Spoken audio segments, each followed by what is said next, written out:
All right, it's day 19 of this world record attempt and we're doing awesome.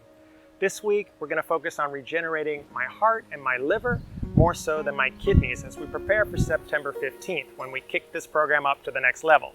But today is going to be a little bit different. It's going to be a much longer form video, and I want to get into the origin story of Immortality, this incredible longevity company. We're not funded by billionaires, yet we're showing incredible results. How is that possible? Where did this come from? Who's behind all of this? I'm just the spokesperson, but I'm going to take you to ancient Egypt. I'm going to take you to the Amazon jungle. I'm going to take you to China. And lastly here, Hawaii, because we're a Hawaii-based longevity company, and regenerative farming has played a huge role in how we were able to regenerate the human body. So follow the link in the description if you are on TikTok or on Twitter, because I can only publish a 2-minute video. But otherwise, if you're already on YouTube, already on Facebook, relax. This is just going to be a hell of a ride. Lastly, if you have any ideas or questions about longevity that you want us to answer, we have a few more weeks of this program left, so we'll be happy to make a video about something if it's really intriguing. So, all right, enjoy. Immortalité. All right, it's September 10th, 2023. This is day 19 of this world record attempt, and I believe this is our first podcast. We're not going to make this a regular thing, but if we have some reason to do something in more of a long form, we will be doing these longer discussions. Today I wanted to talk specifically about the origin of the company Immortality, and it was founded just last year in 2022. It's a Hawaii-based longevity company, and it is a combination of several people behind the scenes. I am the spokesperson and entrepreneur that is partially responsible for this coming together just through a series of accidents that I will explain in more detail here in a short moment. But I'm largely a filmmaker. My name is Corey Martin Jewell, and I've teamed up with a team of regenerative farmers that I met here in Hawaii that I had been working with when I had an accident. And I'll get more into that. The regenerative farmers have helped with a lot of the research as they work with the plants. And the idea was if we can regenerate plants, and they're having a lot of success with it, why can't we also regenerate humans? Like, let's try it. And as you're going to see, the results have been pretty amazing. I also work with Chelsea Harden, who's a former Miss USA runner-up and former Miss Hawaii. And she's involved in both of our master classes, and in the future we will have upcoming beauty products, and Chelsea will be spearheading that. She is a health and wellness coach, so she has a really good understanding of the body, and she's also a former athlete. She played volleyball in college, so she has been through what athletes have gone through. She understands diet. She understands all the things that Immortality is founded upon, so she's going to be awesome when it comes to getting these beauty products out to the world. We also have some other people on staff that are guiding me when I'm doing these very intense programs. We have a traditional Chinese medicine acupuncturist, and we have people to just do my vitals and stuff like that. But overall, this is primarily kind of a ground-up approach. We're not funded by billionaires, and as you're going to see, it is pretty remarkable. And let's just get into it here. So I began this journey unknowingly. Doing martial arts. I'm a filmmaker. I was working on the Matrix films in California back in 2002, 2003. And practicing the martial arts is pretty intense. At one point I worked up to about 3 hours of practice a day. And so you really start to understand how diet affects your ability to perform as an athlete. Like, you cannot go for 3 hours without making modifications to your diet. So over those couple of years while I was training, I trained for about 7 years to get to my black belt. And I slowly was building my body, and I started on a completely heavy meat-based diet. I was eating a boiled steak and like 16 hard-boiled eggs and whey protein shakes every day. And that really kept me going as far as my body rebuilding. Like, I was probably 25, 26, 27 when I really went hardcore on this kind of diet. And that allowed me to work out every single day at a high intensity and not feel any pain or injuries. I recovered very quickly. The feeling, though, on that type of diet is you're just perpetually going. It's like an endurance sort of diet where I never quite felt energetic or energized, but I never felt tired either. You just had like a long, steady burn of energy. I was doing this, and it was about a year and a half into it, and I just started thinking one day about my dad and his father, who I never met. It would have been my grandpa, but he died before I was born, of a heart attack. So my dad was always concerned that he was going to have a heart attack. So I was thinking about all of this stuff that I was eating, and I just asked myself, is this the only way to get all this protein into my diet? Is there another way? And it turns out the Shaolin monks in China, who practice martial arts as well, they are entirely vegetarian. And that kind of blew my mind that they could be doing the same sort of things I was doing, or that any of us were doing, entirely on vegetables. And they're ripped, and they're flipping around. They're doing all the same sort of stuff, right? And they've been doing it this way for centuries, so they must know something. And so I started looking into transitioning purely just because I believed that genetically, there might be something to me having a heart attack, and I wanted to try and avoid that. I had seen some stuff, like with the China studies and stuff, that showed that a plant-based diet would diminish heart disease and stuff. I don't really want to get into disease, but I just saw some things that were kind of pointing me in that direction, and I always try things out. So I tried it and saw how my body felt, and it took a lot to learn. I had to relearn eating, basically. But one of the things that I had was something called chlorella, and it's been studied by NASA with astronauts in space because it's a fantastic superfood. But it also has a detoxification effect on the body. It can pull heavy metals out of the body.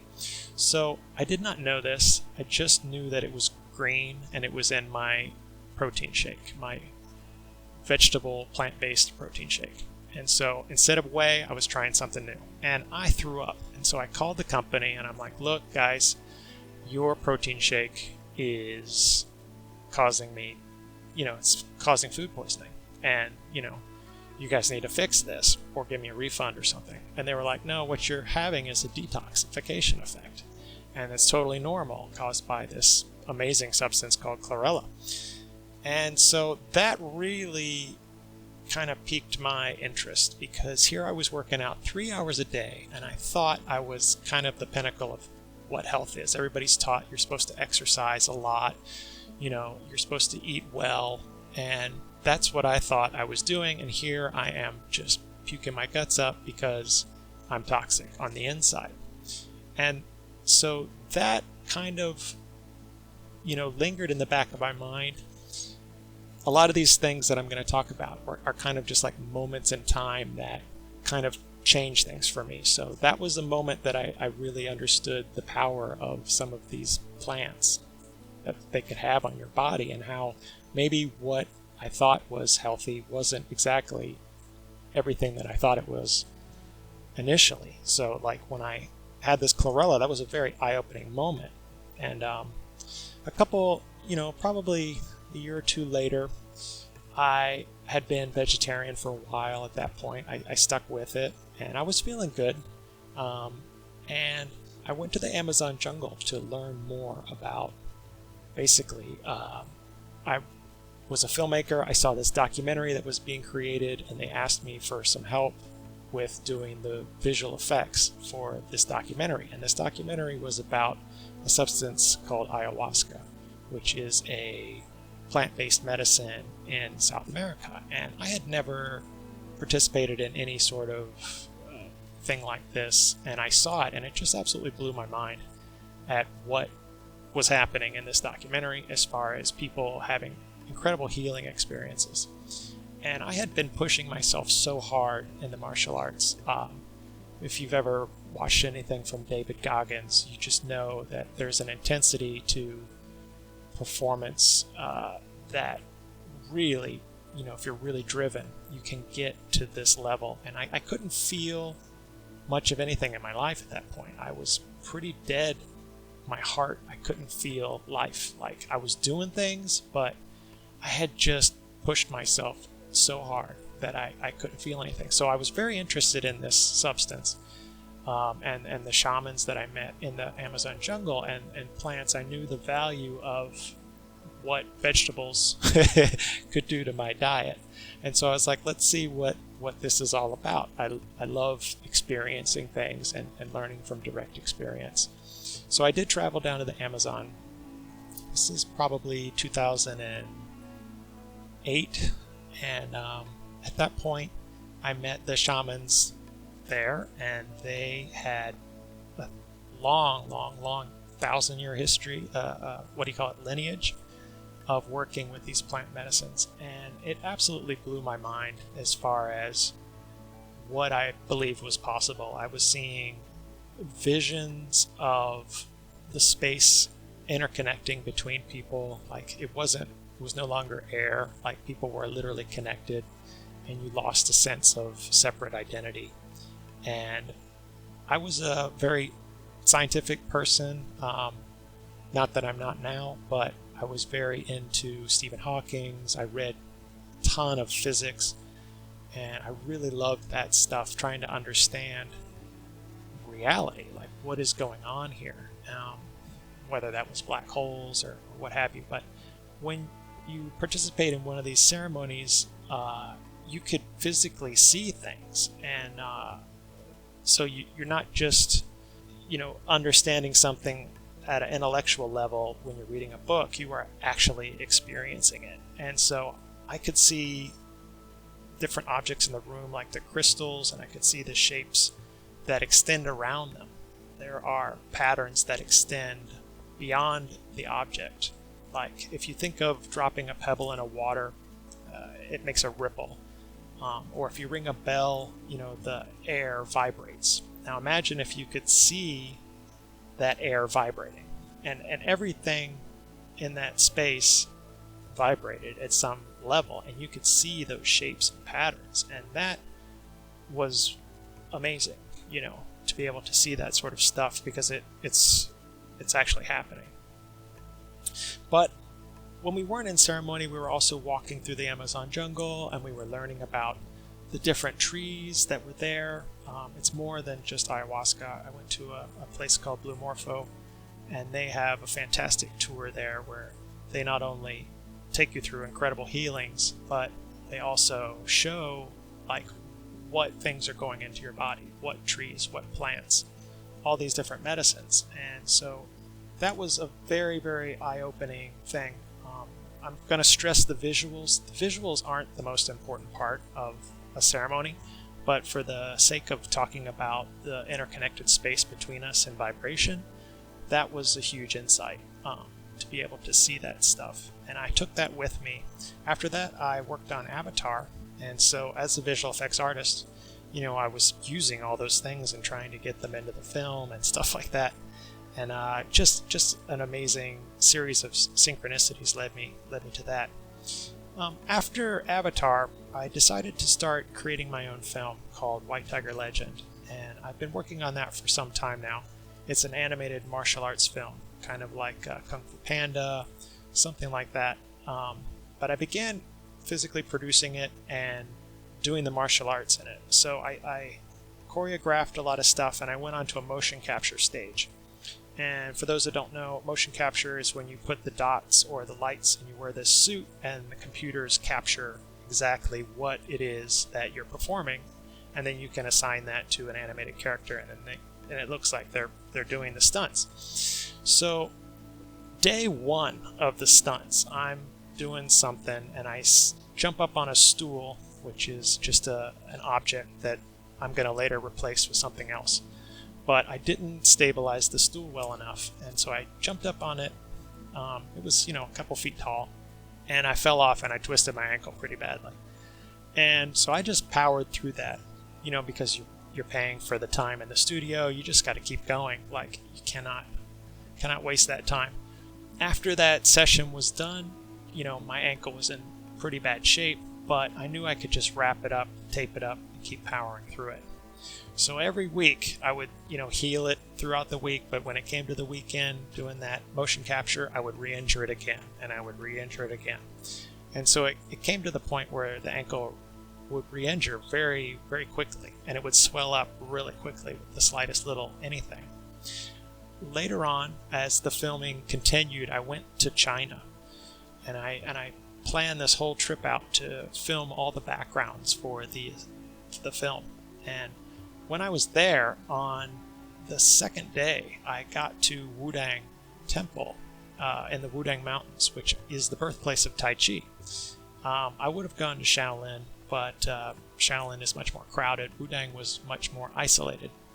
And there's several temples scattered throughout these mountains, and you go hiking through all these amazing trails, just miles and miles of stairs going from mountain to mountain, and there's people that are still there practicing today. One of the temples that I went to that was just beautiful, that I filmed quite a bit, we used it as reference, was Purple Cloud Temple. And this is a nunnery. There's female martial artists in there. But outside of the temple, there were students practicing. And I got up on the second day super early. And in China, when you're not in the city, if you're in a hotel, you always eat at the hotel. So they make breakfast for you and they make dinner for you. I had a little card that said I was vegetarian, so they knew not to give me any meat. But the point is I got up so early to film the sunrise that even in China, they hadn't made breakfast yet. So I'm out filming this amazing temple. Nobody's there yet. I'm getting the sunrise shots. And after I get it, I just so happen to see this guy practicing in the corner with his sword. And he is not Chinese. While I was there for 30 days on that trip, it was Chinese. I didn't see any Japanese people. I didn't see any Indian people. It was literally all Chinese people.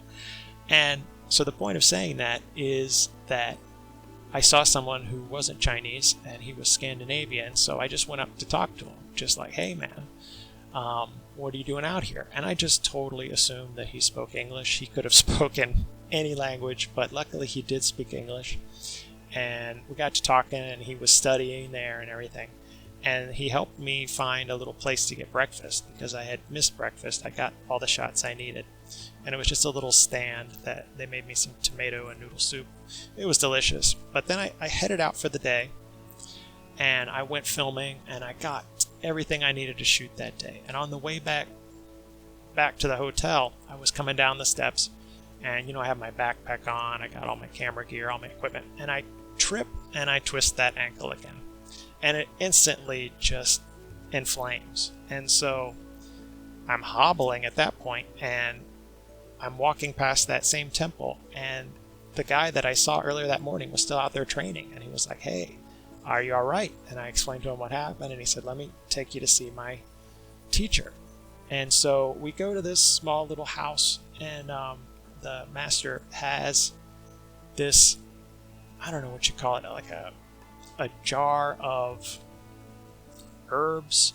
They were like yellow with all these leaves in it and stuff, and he dips this kind of gauze. It wasn't gauze, it was cloth, and he wraps my ankle in it, and he says, look, this is gonna burn like heck overnight, but it's not actually burning the skin. What it's doing is releasing the energy that is trapped in there that's causing your ankle to continuously re-injure. And so don't worry if it heats up. It's not burning anything, but it's going to relieve you of your pain. You'll be all right.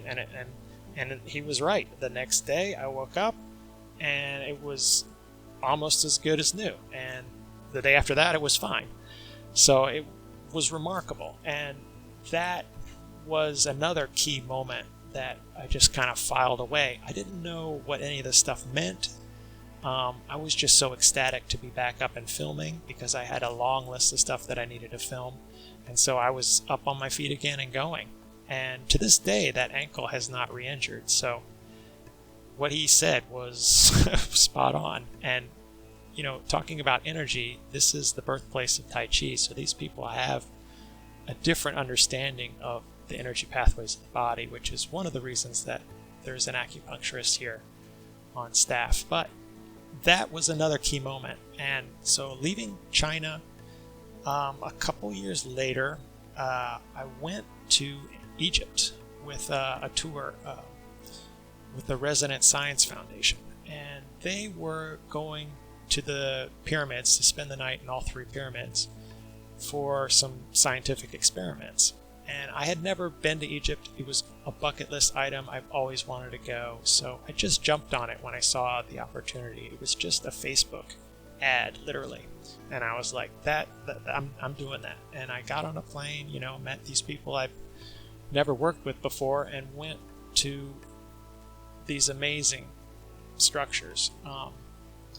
We went to other temples besides the pyramids, but to start with the pyramids, we got to spend all night in all 3 of the pyramids. And these structures are really ancient, and they're made up of what I just thought was rock. But, if you really want to get into it, they are made up of limestone and basalt and granite and rose quartz sort of stones that have crystals inside of them. So it jogged my memory to the Amazon, where I was visualizing what these different crystals were looking like. And here we were looking at a pyramid that was just it was basically a massive crystal.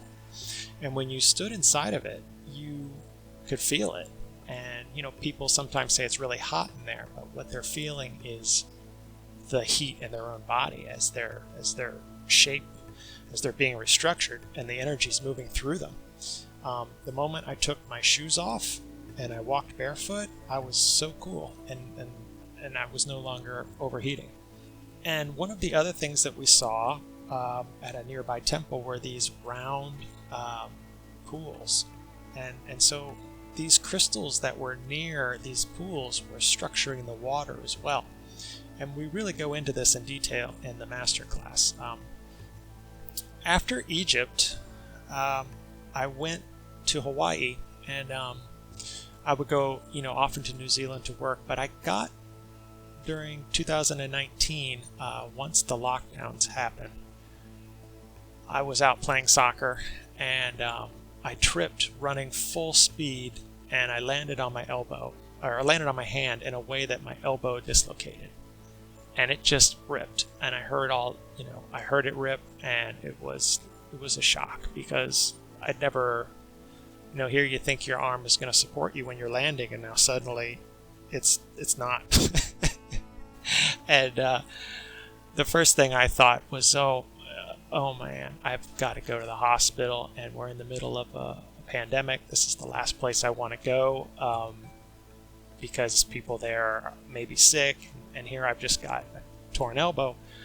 But it was, I just breathed through it, and I got to the hospital. Everything was fine as far as the situation in the emergency room, and they gave me some morphine, and they checked with an x-ray initially, and they saw that there's this little hook on the end of your elbow, and if that hook breaks off, which usually happens, you have to do surgery to relocate the elbow. But that hook was still intact, which means that I had really strong bone structure.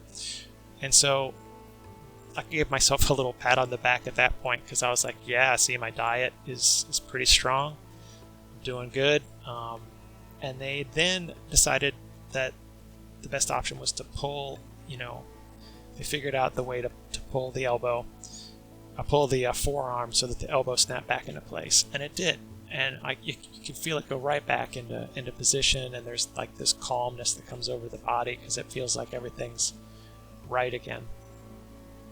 And at that point, it was suggested that I get, surgery to fix all the completely torn ligaments and tendons in my elbow. And at that point, I had been working with some regenerative farmers in Hawaii, and I'd seen the stuff that they had done to the plants there, where they fed it certain things, and these plants would just stand straight up, for like 3 or 4 days. They were just like perfect specimens of plants. Now, that just blew my mind. But they were explaining to me how they were feeding the plants, and not only just feeding the plants, but feeding everything, the soil, and pretty much rebuilding the plant from the ground up. And that was amazing research. But and I could see it actually worked. So I asked those guys, and I told them, hey, I'd like to see if I could regenerate this elbow so that I don't have to basically go get surgery and go back to the hospital in the middle of a pandemic. Is this something? Because in the back of my mind, I thought, if this doesn't work, like I can just go get the surgery, right? But yeah. So what happened was my arm literally regenerated. I regenerated all the torn ligaments in my elbow. And the process took about 13 weeks where, my arm was in a half cast, and it was literally like bent like 90 degrees. And I just thought about the plants. I was like, all right, you guys are regrowing the plants this way because you're giving them what the plant needs. So what does my body need to regenerate an elbow? And your elbows and ligaments and tendons, the bones were fine, but the ligaments and the tendons are primarily made of collagen.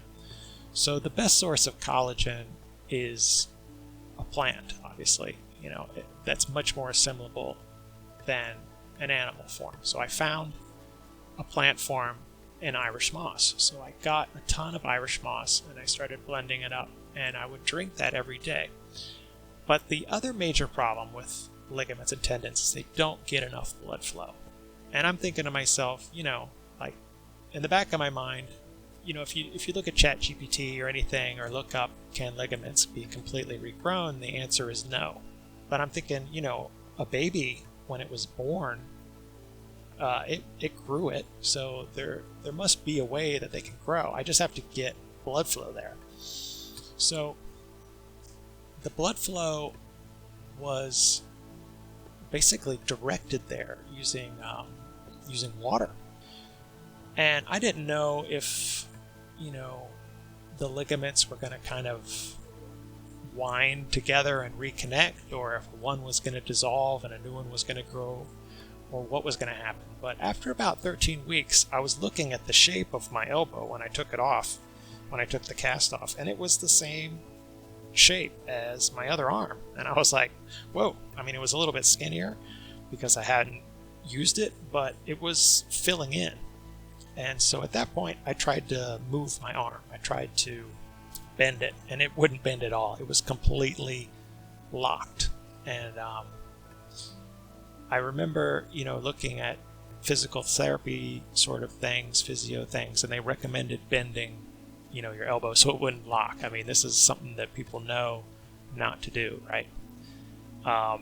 But in the back of my mind, I was also thinking, if I bend my elbow every day, I'm going to be tearing whatever ligaments are possibly trying to grow. So let me not move it, and then I'll figure out. Well, now I had to figure out how to bend my elbow again, because I literally could lean against the wall and put my entire body weight on my elbow, and it would not move. It was stuck, frozen, or whatever you want to call it. At that point, I worked with the regenerative farmers to reverse engineer the material that I soaked my ankle in China. I explained to them about this master. And so all these sort of things were kind of coming together, and little moments in my life that here I thought I was making a film, but I'm actually also learning all this other stuff in the background. It was just purely accidental. Like, what were the chances that I was going to meet that guy there, have that experience, and then now I'm actually going to be recreating that stuff. I knew it was yellow, and we deduced that was turmeric. All the other plants and herbs in there, we were able to, I don't know if we got it exactly right, but we got something good enough to unlock my elbow. So I wrapped it every day, every night, and it burned like heck as the energy was coming out of it. But the energy was what was keeping that elbow locked. And, Western medicine doesn't acknowledge energy or work with energy. But I had seen it physically in the Amazon, and then with Tai Chi, or if anybody's ever done acupuncture, you can feel energy. If you get any area that has been blocked, if you put a needle there, you'll feel a lightning strike kind of come out of whether it's your arm or your leg or whatever, and it's intense. It's very intense. Now, it doesn't happen all the time, but if you have like an injury, it may. And so I've felt energy in the body, and I believe that that the body is electric. And so when the guy told me in China that it was trapped energy, I accepted it. I didn't really question it. Besides, I had filming to do, and I just wanted to get back up on my feet. I would try anything. But yeah, I was able to unlock my elbow after it took about 5 weeks of concerted effort. And then I did have to work on flexibility. I would push it every day, and I would also lift weights to, get it back working.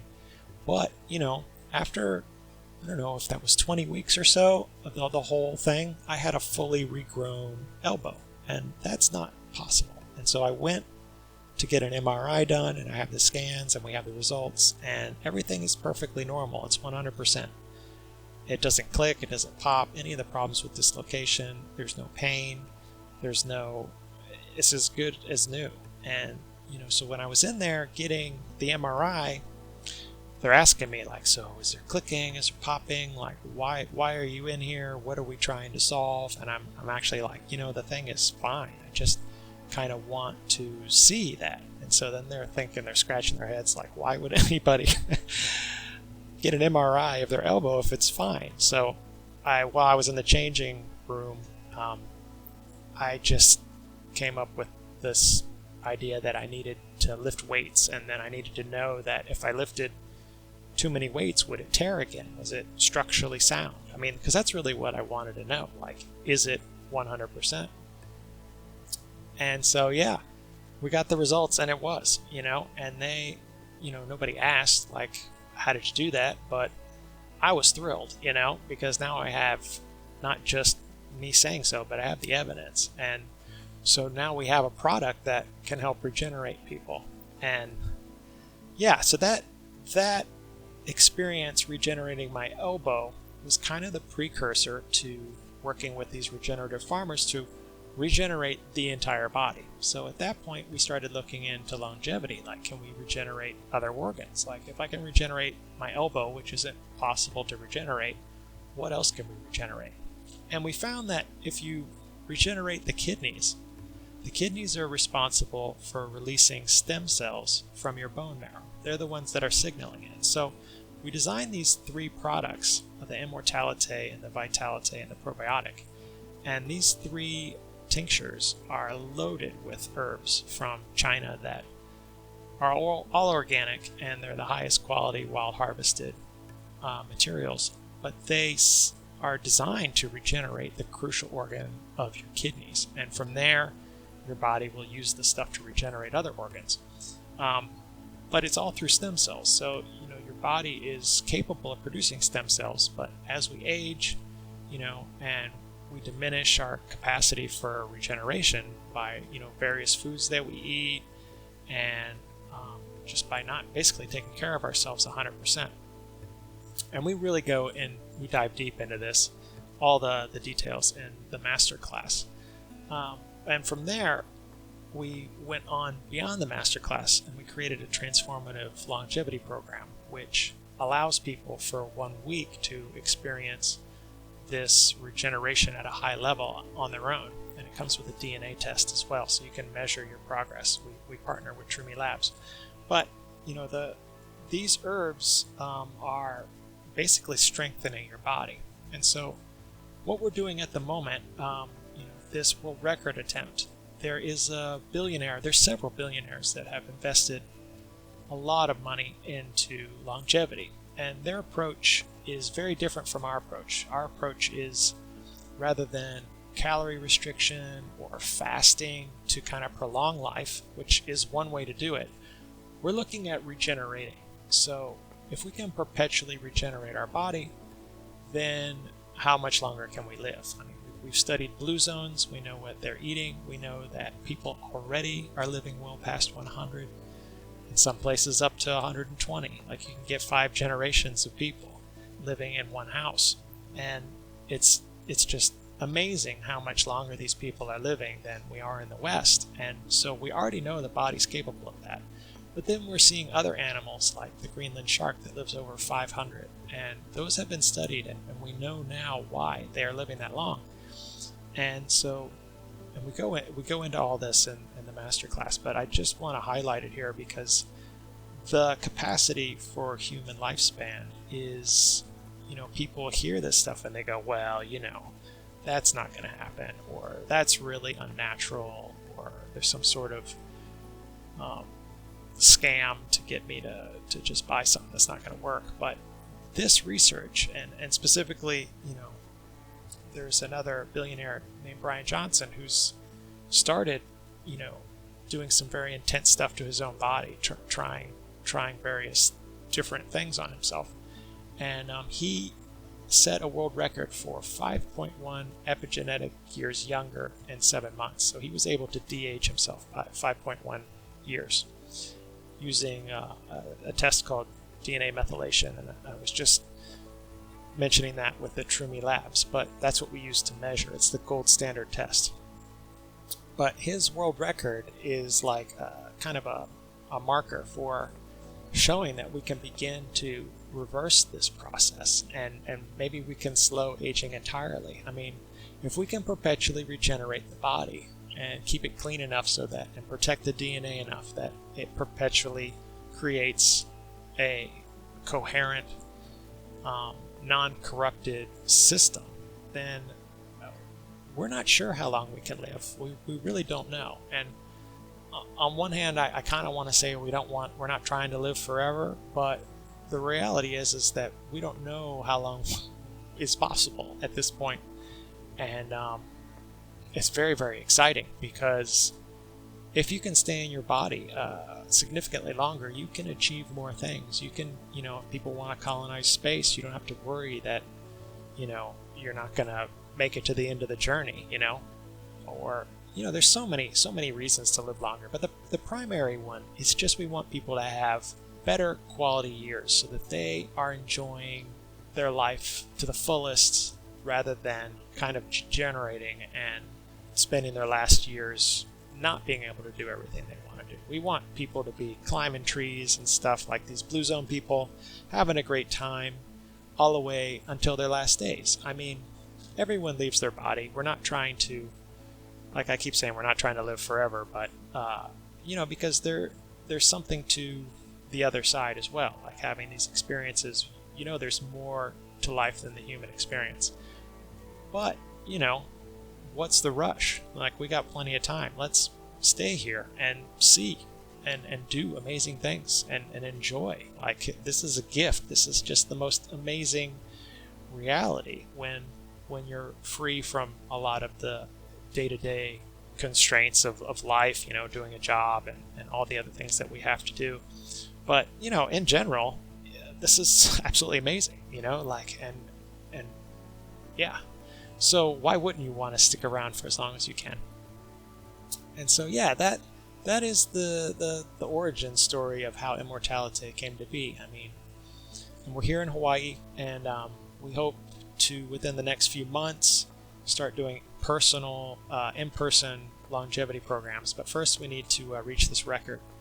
And so we're going for it. And yeah, it has been very intense, but very rewarding. And we're learning a lot as we go. All positive things. So yeah. So thank you for making it this far and hearing what we've been up to and all the exciting things that are ahead with our beauty products and just the longevity alone, it's just amazing. And yeah, we hope to continue to smash records, we're not out to get anybody in particular. We just have this record in mind because it's going to bring awareness to longevity. It's going to show people that, hey, there is really something going on here, and it's happening now at a very fast rate. And yeah, it's very, very exciting. So we hope you all enjoyed this, and we hope to do some more of these. It's not going to be a regular thing, like I said, but please check us out at immortalite.com. All of our products are there and our programs are there. And you can do these on your own, so you can begin this journey as well. And we want everybody to be on this journey because we don't want to be here by ourselves when we're 140. We want all of our friends to be here, all having a good time, and yeah, just loving life. So, that being said, have a great day.